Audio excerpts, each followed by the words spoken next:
Hello, how are you? I hope you're good.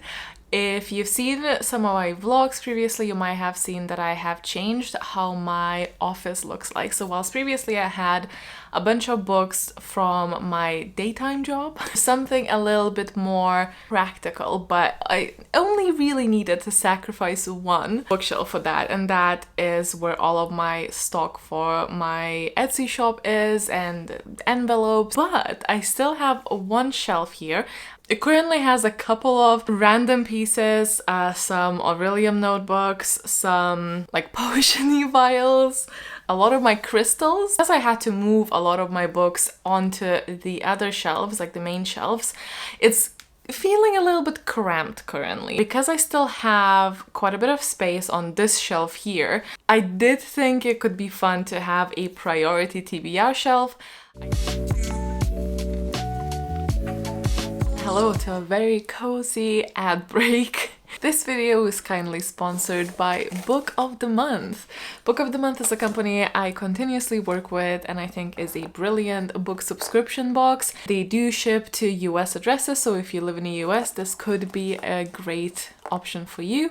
They vet a lot of new releases every single month and then give you 5 to 7 options to pick from for a hardcover book to be delivered right to your door. It's very easy to skip if you ever feel the need to, and you can also add more books to your delivery if you want to with their add-on feature. And on top of that, they now have a podcast where they talk with authors about the books and other things. So I picked 2 options from their September lineup. So first one was The Fortunes of Jaded Women, and this seems like a generational book, which I always feel a pull towards. And on top of that, there is this curse element. And then the second one was by an author I have read before, and it's called Love on the Brain, but this is the same author that wrote The Love Hypothesis. I enjoyed that one and I'm curious about this one as well. If you would like to give Book of the Month a go, you can use my code bookroast to receive your first book for $9.99. I can link it down below and you can explore their website, check out everything they have available if you want to have another look and or subscribe. Thank you so very much to Book of the Month for working with me and supporting this channel. And back to the video. I know a lot of people use the cards for priority TBRs, and I did have that before, and I never just found that it was enough space because I'm a little bit of a long-term kind of gal. It's important for me to just have that as a selection, but not something that I will probably get to very soon. It's just not the way that I operate apparently. I am also a mood reader, so that does not make things easier. So what I've decided to do is go through my shelves and select some books that are top of my TBR. And by this I mean books that I would like to get to soon, but there's not necessarily a massive urgency for. I don't think I have any books that are massively urgent. Recently, I'll also realize that I forget books that I don't have physically. For example, Greatcoats, I've started reading the series. I love the first book and I keep forgetting that the second one exists because I don't have them physically.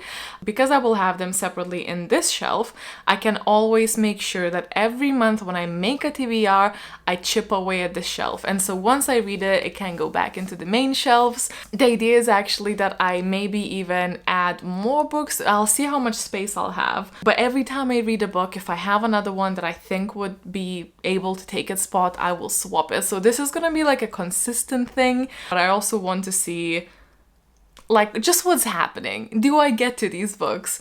And if having the system is going to help me, because I think it will. But anyway, I've selected quite a few. I don't think I will fill the shelves, but I think I will be able to keep that potion-y crystal shelf as well into this. We'll see how this evolves, but I wanted to like very quickly, not going too much into it, but run through my selected priority TBR. Okay, so without further ado, we're actually gonna start with 5 books that would have gone onto the shelf but actually are going to go directly onto the main shelf of the current TBR bit between the horses. Whose horse is that? Because I did get them in the September TBR, so we're already off to a really good start here for where the books are going. But the first one is As Good as Dead, which is a conclusion to The Good Girl's Guide to Murder. a theme obviously is finishing off series. So we're gonna have the last one in the Broken Earth trilogy as well. The third one in Red Rising, Morning Star. I'm gonna go quickly through these because obviously you've just seen them in the previous video, but I'll link it down below if you have not seen the video. The Galaxy and the Ground Within by Becky Chamber, the fourth book and the last book in the Wayfarer series, even though they can be read separately. The second book in the what is it called? I just want to read the Carls. Duology. Beautifully Foolish Endeavor is the name of it, and the second book in that series. Going now into the pile kind of randomly, I have Dawn by Octavia Butler. This is the second book by the author that I would be reading. The first one was Kindred. I did like that one, but I didn't love it as much as I thought I would. But I definitely want to give it this author another go, and this came very highly recommended, and from the back of it, it does sound like it's going to be much more sci-fi heavy than the previous one, which, because I just had a completely different image of what the book is going to be about than what it turned out to be, which doesn't mean that it was bad. It just means that I got a different story than I anticipated. I have another sci-fi, which is called Body Taurus by Jane Rogers, and this is about transferable digital identities that go into the sleeping bodies of young volunteers. So excited about it. I lose them, especially the paperbacks that don't take too much space. I just forget that they are there, which, you know, could be taken as me having too many books, but do we want to get to that conclusion? We don't want to. Maybe you guys want it, but not me. Then we have a short stories collection, Stories of Life and Others. This one I don't forget about, but I still have not gotten to it. I think I'm just a bit intimidated by the short stories because it can be a little bit of a miss for me. But this does include one of the stories that inspired Arrival, the movie Arrival, which is one of my favorite movies. So I really need to get to it. Then we have a couple of Sanderson books.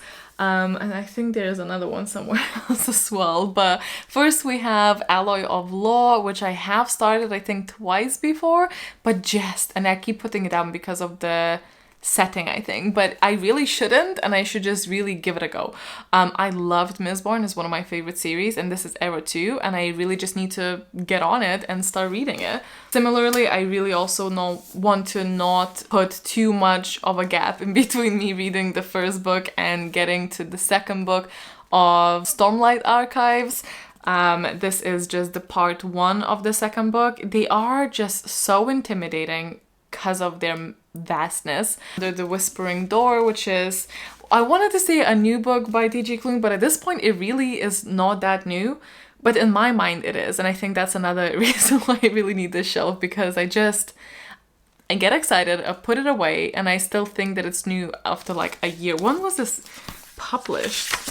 I also love that the death is a big theme in this book, and we're, I think, dealing with a person who's just passed, but they don't quite know that they had.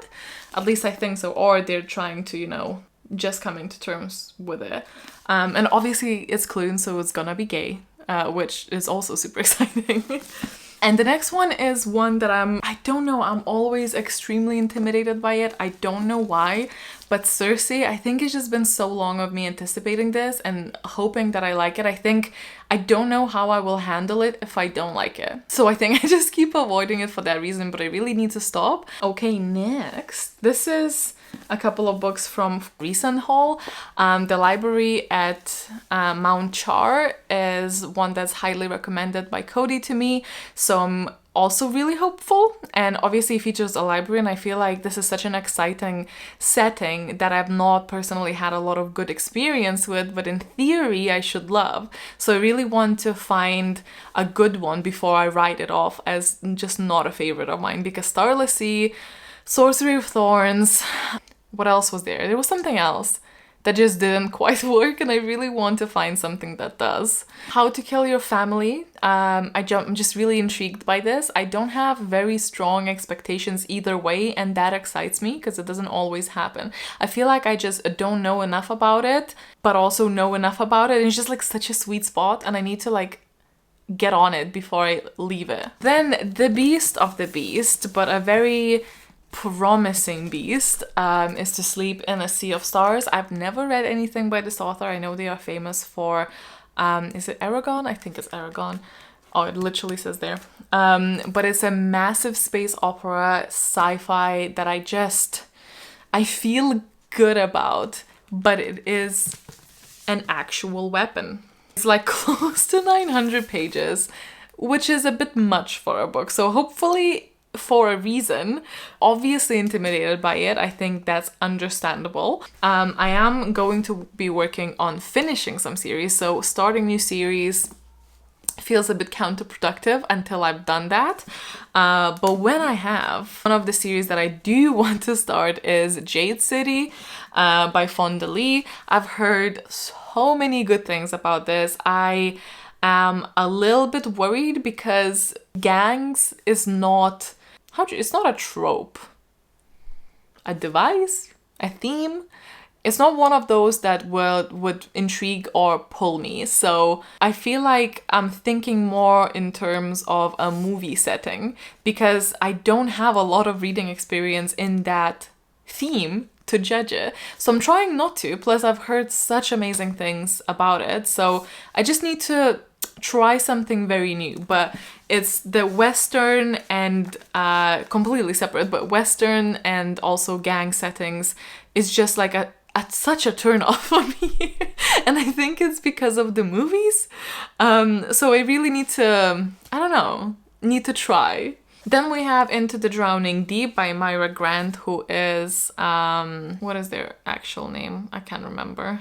The author that wrote Every Heart a Doorway, which I really didn't like, but I have heard that their writing is quite different in different books, so I want to give middle game a go, but also this probably even more so, because I've heard that it's really spooky, really atmospheric, and it's horror set under the water. I think part of the reason is because I think there is a novella that you're kind of supposed to read before that, and I'm like, why are you making me work before I even started reading this? Like, why do I have to do homework? So I might just skip that and just go to the book because I don't know what offends me. This, which absolutely will have to happen because it's one of my favorite TV shows, sci-fi TV shows of all time. So the last season, I don't want to talk about it. But I have heard great things about the first book. Then one of our friends said that then it gets bad. But then other people said actually it doesn't. So it changed my mind about reading this. And I have this beautiful copy. It is a massive book, but so it's Leviathan Wakes, but the show is Expanse. You might have heard of it. Another one that I've heard great things about, and like How to Kill Your Family. Those two are, I think it's the marketing, like they have like similar marketing covers, and they clearly appeal to me because both are here. An essay collection by John Green, again, heard really good things. The essays, but I've only ever read one thing by John Green, but I did really enjoy it. It was Turtles All the Way Down. Then I do have another nonfiction here, which is Why Has Nobody Told Me This Before? And it's a collection of, I think, like realizations of people from therapy, which I thought that's what it was. I'm hoping that's what it is. And it's kind of like a bite-sized thing of like other people's takeaways from therapy. If it's not that, then I'm bamboozling myself. But if it is, then it sounds great. And I should get to it soon because it sounds like free therapy.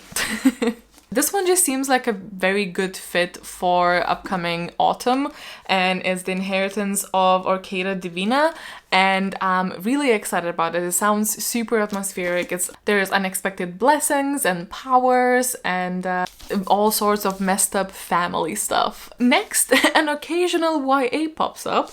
This one's The Poison Heart, and I've had it for a very long time now, I feel. Well, not a very long time. I had it for a while now, and this just seems like a herbologist's dream of a book, and I really would like to give it a go. It could go literally either way. I have no super high expectations. Another one is House of Salt and Sorrow. I think this was, again, one of the books that kept being referred to as really spooky, atmospheric, and really messed up. So that's what I'm expecting.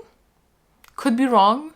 Another one is Pines. You probably have seen this in my TBR numerous times, and it just keeps slipping off it. Like, it keeps being that book that doesn't get read, and I really want to. I really, really want to. And I actually did avoid putting graphic novels and comics on here just because I thought those can be incorporated pretty easily. I normally try to incorporate them, so I don't have the same type of issues of forgetting them. But I did make an exception for one that I do really want to, and it is a bigger commitment, and that is Uzumaki. And it's about a guy who becomes obsessed with spirals and starts seeing spirals everywhere and just completely takes over his life.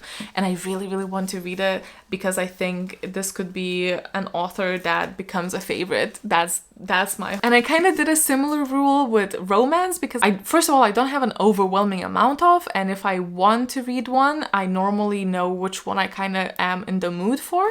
I did do it with this because it's also like a fantasy overlap one. So it's The Undertaking of Heart and Mercy. This is a Fairy Loot edition. I've heard great things from people at work. And it again is a little bit spooky with like, I want to say bone magic. Definitely like a cemetery kind of vibe. So again, maybe I'm just a little bit influenced by the fact that the summer is ending. So it could possibly be a little bit because of that. Another one is Ace of Shades. This is an arc. I think it was in one of the book boxes. I completely thought this was a different thing. This is apparently a thriller mystery, and I thought it was completely different. And it's like a dark academia, which again, but normally this is set in a section that I completely don't see properly, like in my shelves, and I just feel like it's not read because of that, and I want to help it out a little bit. Next one's Legendborn, again a book that has been on my TBR, but I didn't quite make it there. At first I heard great things, and then like more negative things came in, so now I have been adjusting my expectations a little bit. I know some people really dislike it, some people love it.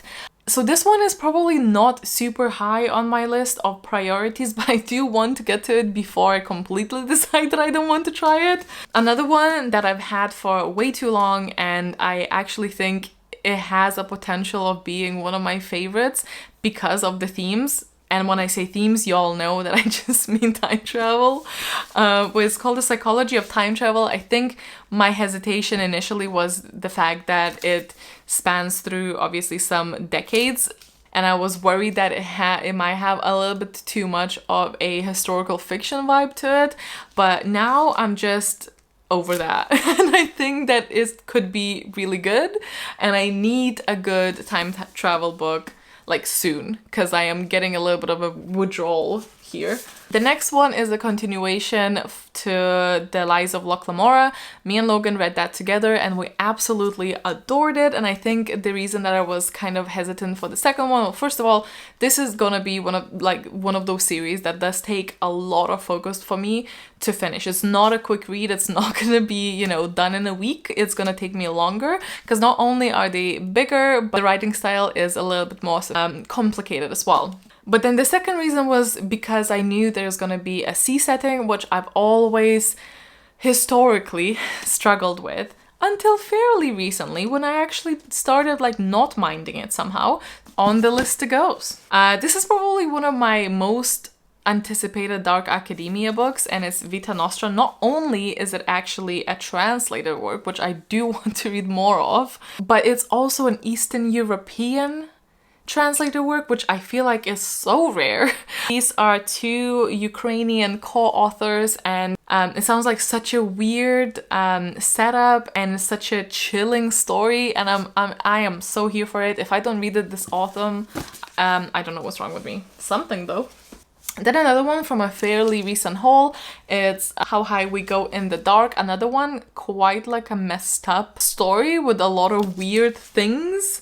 And I just can't wait. I just can't wait. I feel like this is gonna be so weird. Then I have Cytonic just because I want to keep up with the series. This is not the last in the series, so I couldn't include it in my current September project of finishing series.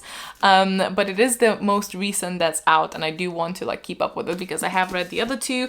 And the fourth one is probably coming out like next year or something. Second to last is Her Majesty's Royal Coven by Juno Dawson. I actually have read I want to say like 15% of the manuscript before it's released, and I really enjoyed it, but I had to put it away for other stuff, and I really enjoyed it, so I want to continue. And well, I probably would just restart because it has been a while now. There's like factions of witches that are fighting with one another, and they also control the government, and it's just very unique. I like the premise of it. And I also like the humor of it. It definitely like will touch upon some heavier themes, but it also had this type of sense of humor that I appreciate, so that was nice. And the last one is Piranesi, which is very similar with Circe in my mind. I am hesitant of starting the Norel book by this author because it's much bigger, and I've heard mixed things about that one.